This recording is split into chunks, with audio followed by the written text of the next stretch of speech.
Good morning বন্ধুরা, আশা করছি সকলে ভালো আছো। আমিও খুব ভালো আছি। তো প্রথম বুকিং পেয়ে গেলাম প্রায় 1.5 ঘন্টা পর। রাজারহাট থেকে যাবে এয়ারপোর্ট, তাই এয়ারপোর্টে যাওয়ার রওনা দিলাম। স্যারকে ওখানে ড্রপ করার পর প্রায় 3 ঘন্টা বসে আছি। 3 ঘন্টা পর আবার রিটার্ন টিপ পেলাম সোদপুরে ম্যাডামকে নিয়ে যাচ্ছি। সোদপুর যাওয়ার পথে ভাবছি যে কেন গাড়ি কিনলাম, গাড়ি কিনে পুরো ফেসে গেছি।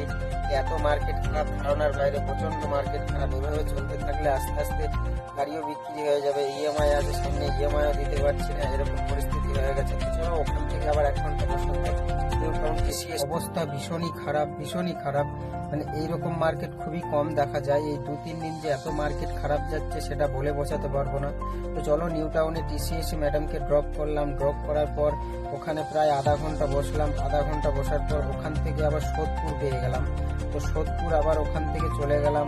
এই ম্যাডাম আসছে, ম্যাডামকে নিয়ে সোদপুরে চলে গেলাম। সোদপুরে যাওয়ার পর ওখান থেকে আর কোনো বুকিংই পাচ্ছিলাম না। লাস্টে এমন হলো, বাধ্যতামূলক আমাকে এমটি করে 20 কিলোমিটার রিটার্ন আসতে হলো। তখন আমার এমনি করে 2 ঘন্টা বসেছিলাম। 16 ঘন্টা ডিউটি করলাম। 16 ঘন্টা ডিউটি করে 1632 টাকা আর্নিং করলাম।